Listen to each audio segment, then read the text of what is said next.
Good evening, everybody. So last week we were discussing about the what are the different definitions of yoga given in Bhagavad Gita and given in Yoga Vasishta, given in Kathopanishad, and given in Bhagavad Gita. So how we can define yoga as a state, how we can define yoga at a spiritual level, how we can define yoga as an actions. So different definitions we have gone through. Now, let us go into the dimension of what exactly means by yoga. So, what is meant by yoga? Usually, whenever we say yoga, people think that it is a set of asanas. So, last week we have seen that it is not only set of asanas; it consists of few other dimensions also. So, before we know what exactly meant by yoga, we should see yoga as an entity in different dimensions. In different dimensions, in the sense, for example, if you take a square, it has one side, that is in a square both length and breadth are equal, whereas if you see a rectangle, it has length and breadth. Dimensions or measurements is nothing but the alignment or in the way how we are going to measure something. We can measure time, we can measure objects, we can measure so many things. In this similar way, yoga must be seen in a 5-dimensional picture. It is not a single dimension or a double dimension. It is a multi-dimensional thing. So what are the different dimensions we can see yoga? So the 5 different dimensions which we see related to yoga is physical level, mental level, emotional level, intellectual level, and spiritual level. So when we talk of multi-dimensional, all these multi-dimensionals are related to the personality development. How a person could develop his character, how his personality is imbibed with all these 5 arenas, 5 dimensions. So when we say these 5 dimensions, whether it could be physical, mental, emotional, or intellectual or spiritual, this completely aligns with the definition of the WHO. So all these dimensions are related to the personality development. So personality development is related to how a person's character has been developed from his childhood. So whenever we say personality development, people might think that it's nothing but how to talk with others, how to behave with the others. It is not only with the dimension related to talking to others or how to behave in a society, but it also relates to how we need to develop in a mental level in the sense inside. It's not only about outside, it is related to the inside. So what I was speaking was, if you go to the definition of health, how health has been defined in WHO is a person is termed to be healthy, or anyone could be termed as healthy if he is healthy in 5 dimensions: physical, mental, emotional, societal, that is the society, and spiritual level. If he is healthy in all these 5 dimensions, then only we will term a person as a healthy person. Now we are going to see how all these 5 dimensions will help us with the practice of yoga. Yoga is not just a simple practice. It has some science. Yoga itself is a life science. It is a science which helps the man to move from animalistic level to the spiritual level, to the cosmic level. So all the human beings by birth, they are similar to the characteristics what a animal possesses. So we all are birth with animalistic characteristics when we are taking birth. But with the practice of yoga and other processes, we are going from very low standard to the high standard, from very low level to high level. That is from animalistic behavior to the God behavior, to the supreme behavior. To go from this animalistic to the superior behavior or the cosmic behavior, yoga helps us. It makes a man, with the help of a conscious process, to solve all the problems which he faces in his entire life. A man has so many problems while he is growing up. For example, unhappiness, restlessness. He gets upset emotionally if he is not getting something, what he has expected, if he is not receiving, he gets stressed, hyperactivity. There are so many problems in the society. When there are so many problems in the society and the man keeps on burning himself without thinking how to fix outside as well as inside, a man won't go through the higher ladders in the societies, higher ladders in his evolution. So if he needs to go to the higher standards, he should start practicing yoga. Yoga helps at the muscular level also. Muscular level in the sense, when you start practicing some of the practices, the bones which are present in the body, the muscles which are present inside the body, they get deeply relaxed. When they get deeply relaxed, they will help us to store the energy and also dissipate the energy when it is needed. Muscular level, deepest relaxation is possible only with the help of yoga.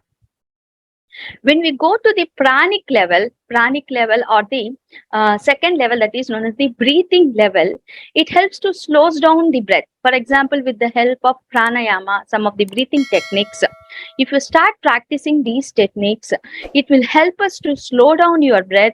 In other way, it will help us to increase the duration of your life.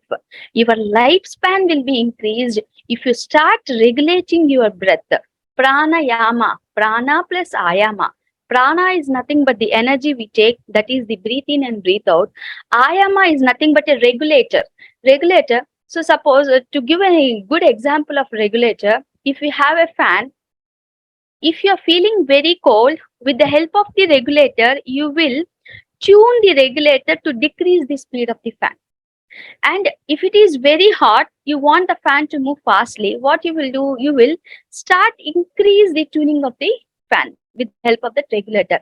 In this similar way, to preserve our energy, every cell will be burning and dissipating energy for each and every action. If you need to stand up, some energy is needed in our legs, some energy, and there should be some connection. If you want to stand up, there should be connection in your brain which will help all the. So you can imagine, just pranayama is nothing but the breathing technique.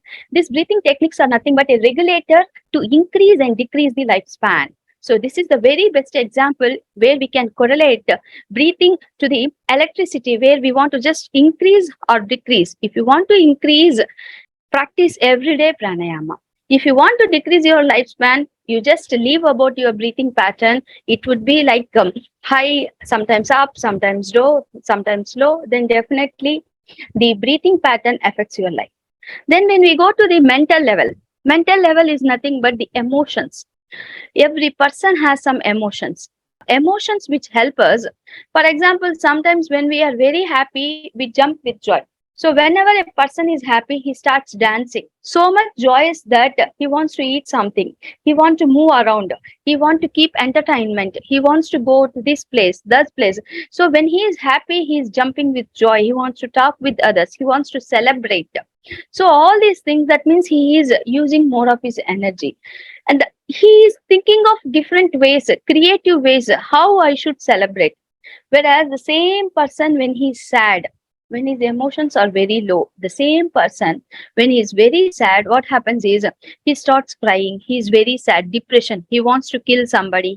He gets so many negative thoughts that if I'm not getting this thing, if I'm not achieving this thing, let me beat someone or let me scold someone. There are so many other things where he shows his negative emotions. Some people are introverts, where they won't be able to show their emotions. They will be keeping everything, they will be keeping or dumping their emotions inside the body. When you start dumping your emotions inside, the first and foremost organ which gets affected by your emotions is the liver. So whenever a person is stressed, the only organ which sympathizes with the person is the liver. If you are happy, your liver will be happy. If you are sad, your liver will be sad. This is the only organ in your body which sympathizes with your emotions. So whenever you are emotionally down, so these emotions, when you are emotionally down, your liver starts getting affected. So what is the main function of our liver? It's nothing but related to the the blood sugar level up and down. So if you are too much stressed, there is always a chance that there is a difference in the blood sugar level. If this blood sugar level is up and down, a person might be affected with diabetes. Initially he will be pre-diabetic, and then diabetic will start attacking him. So whenever possible, we should be keeping our emotions in control. When you are keeping your emotions in control, happiness will be multifold. You would be increasing your happiness. When you are happy, see, here we need to always remember, being happiness, that doesn't mean that you should jump and celebrate. You should know how to handle that happiness with it a very in a subtle manner. It's not like that. Last week we discussed about dualities. Whenever you are happy or when you're sad, you should know how to handle in a constant way, not jumping and not crying. So you need to keep your emotions in a balanced way so that you can increase the happiness in your life, and you could be calm in each and every situations. And when you think of intellectual level, so suppose a person is very happy, he is in a very relaxed state, his breathing is normal, his breathing is going according to his thoughts, very constant breathing, a good inhalation and good exhalation. Mentally, he is very stable, he is maintaining the calmness, and his emotions are stable, then definitely the person's mind will be working very neatly. Working very neatly in the sense, his all is Icha Shakti, Kriya Shakti. There are some Shaktis within our mind, subconscious minds. So whatever the Kriya Shakti, Icha Shakti, Jnana Shakti, all these Shaktis, these are known as faculties of the mind. They will make us to become a little more than the humanity level. That means we were starting from the animalistic behavior to the human behavior.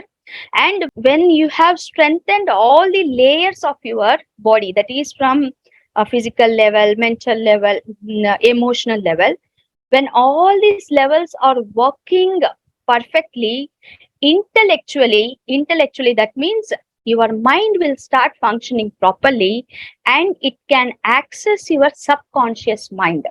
There are actually two minds. If you go through the definition of the mind, subconscious mind and superconscious mind, I'm not going into details. Usually every person will be accessing only his 20% of his superconscious mind. He won't be accessing the entire 80%. So if you need to connect your subconscious and superconscious mind, intellectually you should be reached to the humanistic level and start thinking inwards, not outwards. You need to look inwards, then you can connect yourself intellectually as well as spiritually to the superhuman, that is the God.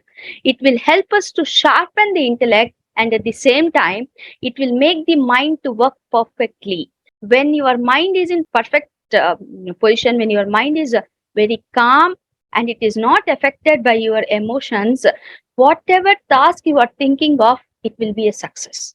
Whichever task you are doing, it will be a success. There won't be any failures.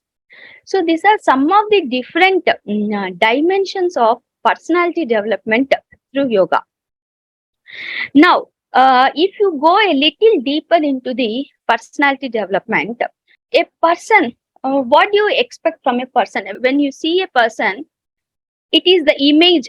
So as soon as you see a person, you can see an image of him, right?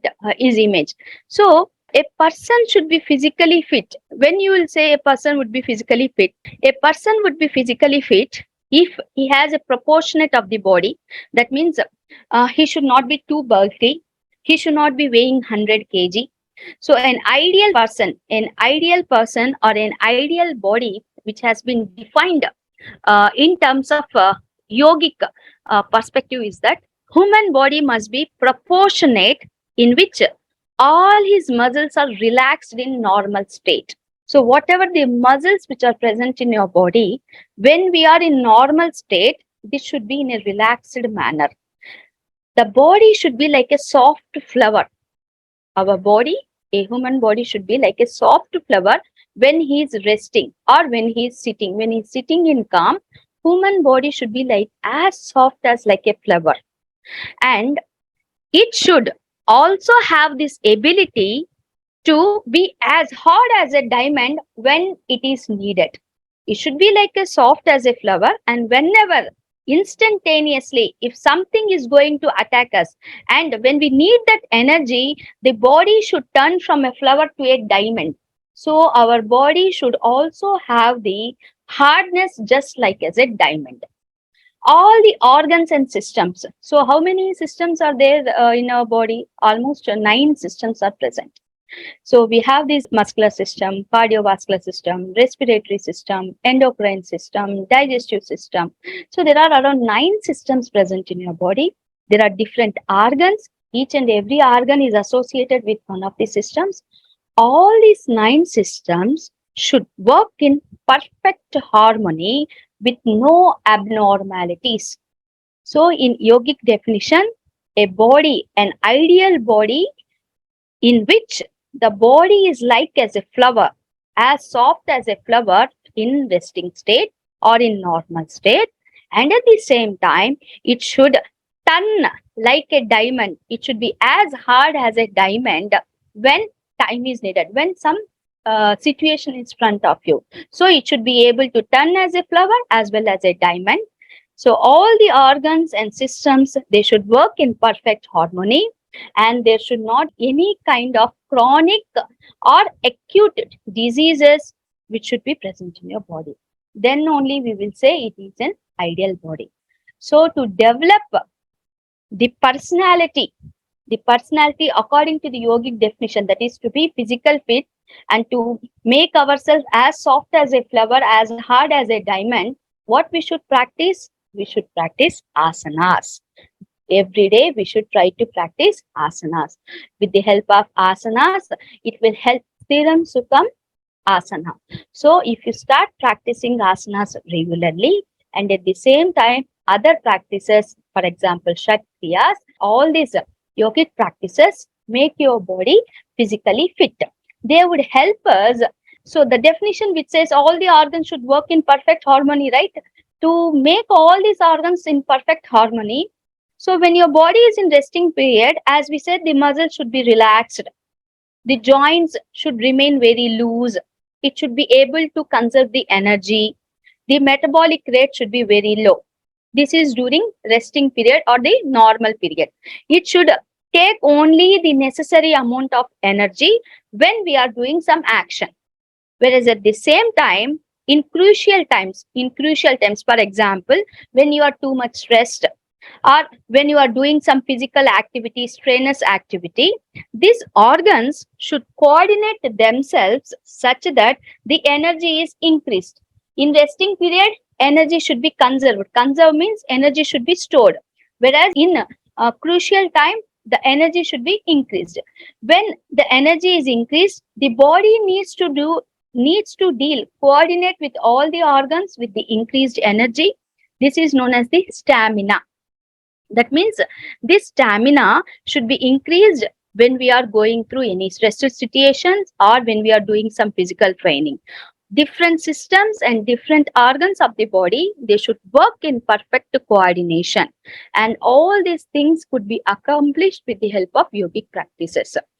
So if you see sportsmen, the wrestlers, those who fight, as well as the gymnasium, people who practice gymnastics, and you have seen these acrobatics, all these people nowadays you might have seen that they are practicing yoga. They have yoga as a routine. Do you think why they want to practice yoga?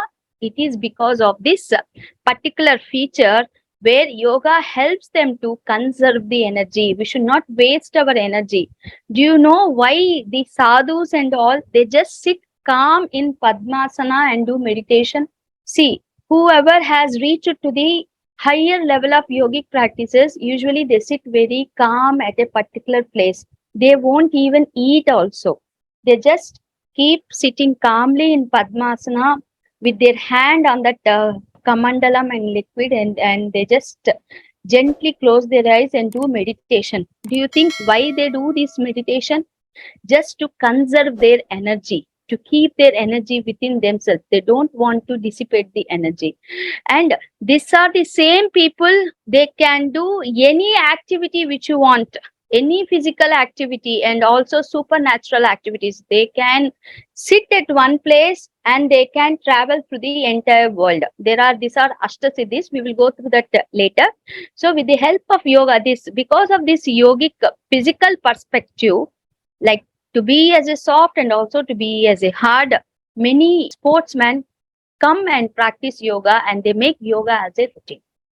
Now let's go to the second level or the second dimensions, how we can develop our personality with the help of yogic practices, how it can help us.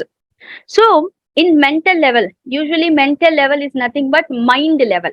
So whenever we say willpower, do you know what you mean by willpower? Willpower is nothing but if you want to do something, when there is a will, there is a way, we say. So if you want to accomplish a task, you should make your mind very strong that I need to do this task, whatever happens. There might be many difficulties coming up while going to reach the task or to complete the task to reach the target. So you need that willpower. That willpower is automatically a part of yogic practice. Once you start doing yogic practices, you automatically get that one or improve your willpower. When you maintain that willpower, creativity will be one of the additional bonus.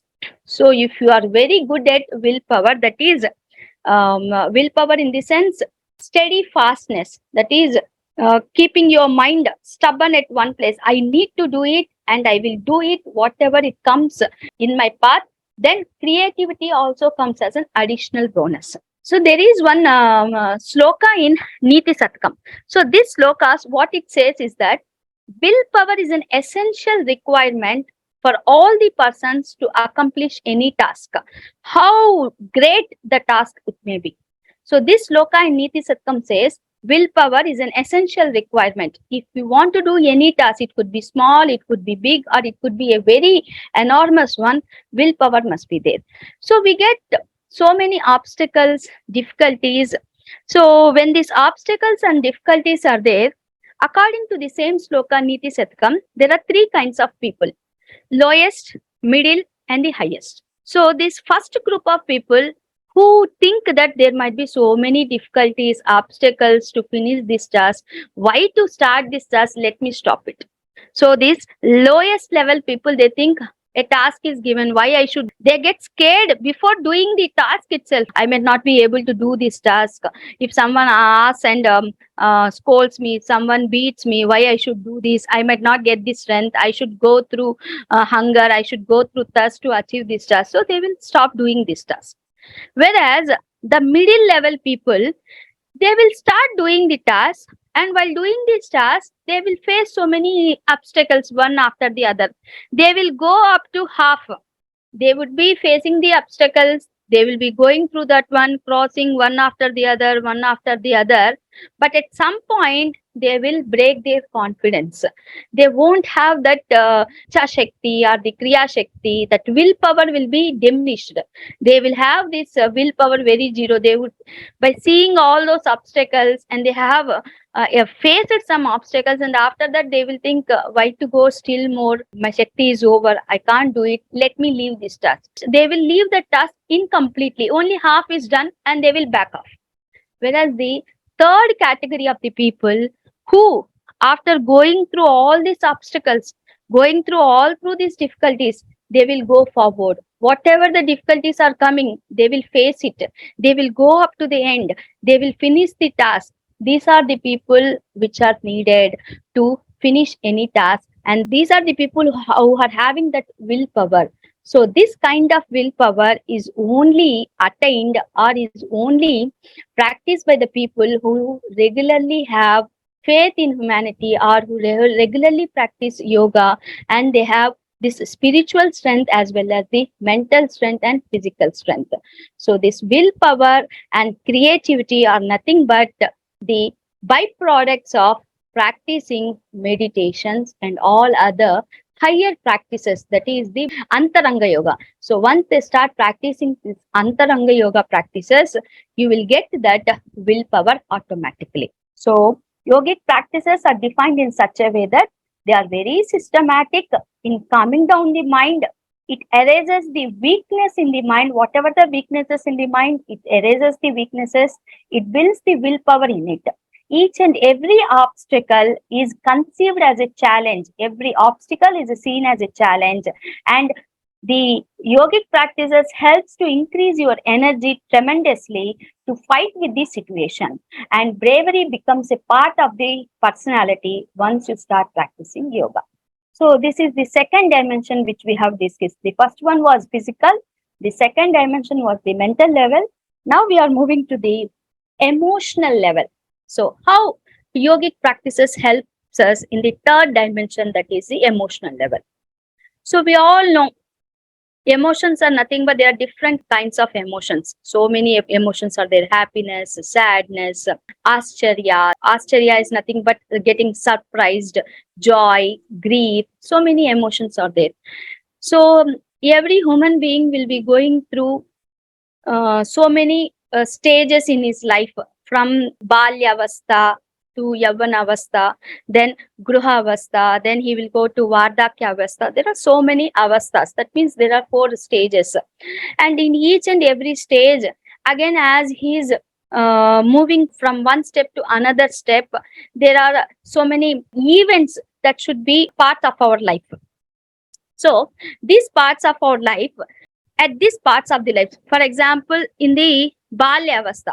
So what happens in this balya avastha is that usually in the olden days, in the balya avastha, the kid would be sent to the gurukula. In gurukula, he is sent to learn something in his life. So when he is leaving his parents and going to gurukula to learn something, first of all, he is happy to go outside the world near the Gurukula to learn something. He is going to learn all the vidya that is necessary throughout his lifetime. And at the same time, he is leaving his parents. He will have some mixed emotions. One, to learn something, the curiosity is there.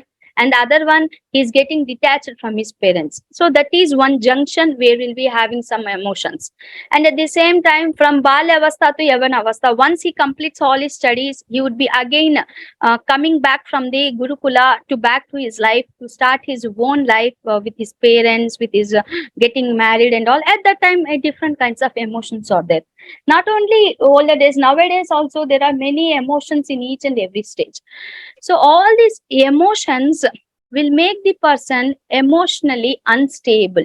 If we don't know how to deal our emotions, then definitely the person's mind won't be able to think properly. It will be always in tamasoma, that is darkness. The mind will always be in darkness. Ignorance will be there. So we need to culture our emotions. Culture our emotions in such a way that our emotions won't be directing our mind. Our mind should direct the emotions. You got my point? Our emotions should not become the master of our mind. Mind should become the master of your emotions. So to do that one, you should know how to deal with your emotions. The positive emotion as well as the negative emotions. To deal with those emotions, when you go through this, all the yogic practices, for example, yamas, niyamas, and at the same time, pratyahara, all these yogic practices will help us to overcome the emotional conflicts, the situations where you will be having too much stress, agony, fear, and all these things which will relate in psychosomatic problems. All these problems will be definitely be cleared with when we know how to do, how to sensitize our emotions, how to tune ourselves, tune our mind. All these things would help us if you start practicing yogic practices.